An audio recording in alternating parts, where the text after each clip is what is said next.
Personal bias, whether we want to admit it or not, affects the way we do things. It affects our everyday life.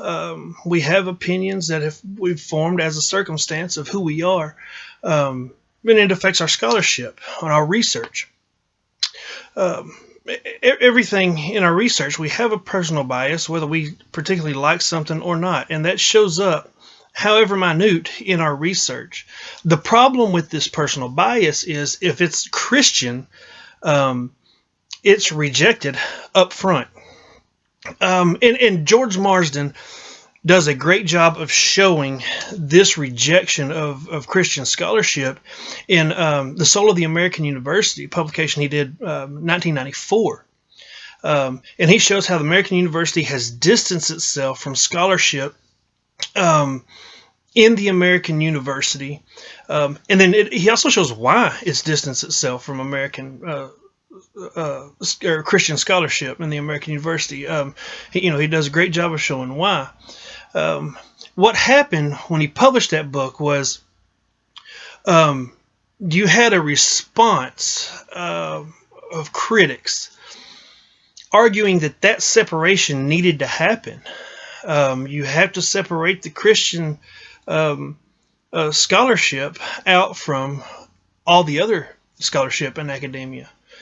Um, and that's really what that 1994 book is about, is showing how the American University has separated itself out. I've saw a couple of articles where they were saying it hasn't, but most of academia agreed, yeah, it's separated out, and there's a reason for it. This is the reason why. Um, in a rebuttal to that response, to that critique of his 1994 book, George Marsden writes in 1997, The Outrageous Idea of Christian Scholarship.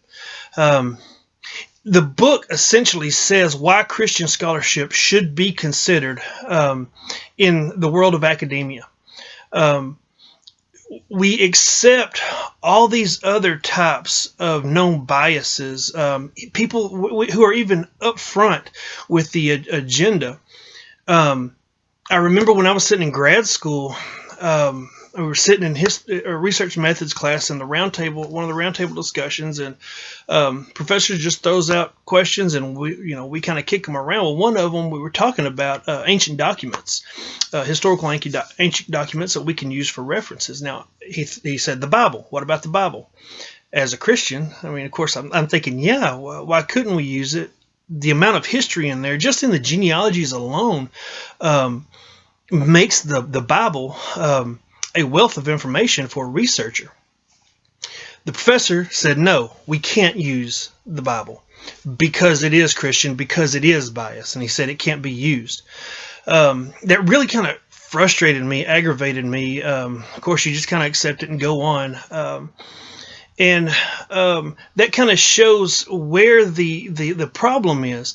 Now, in Outrageous Idea, Marsden talks about why Christianity needs to be used in scholarship, and he does that by showing that everybody has a bias, as I was saying earlier.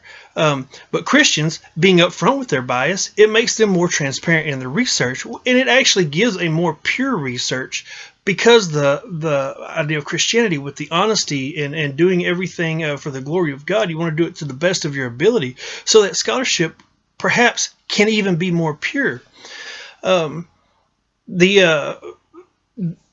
The great thing about the outrageous idea of Christian scholarship is not only is it an academic publication, but as a Christian, for me, and it was very uplifting and very encouraging that knowing that the work that I've done, even though I have a bias, that it being open and upfront with my bias, that it really matters. Just because I'm a Christian, it shouldn't be discounted. The fascinating thing about the book was it was written in 1997. Man, how much has changed since 1997. You think of stuff like currently the 1619 Project. There is a known bias in that publication. The author herself has even argued there's a reason that this is being pushed with all the gender issues that are going on right now, and the racial things. Everybody is trying to promote, and all those are being accepted, except for the Christian one. And I think that's sad. But it's encouraging to me to have a book like this, to know that Liberty University that urge Christian scholarship. It's been very encouraging to me.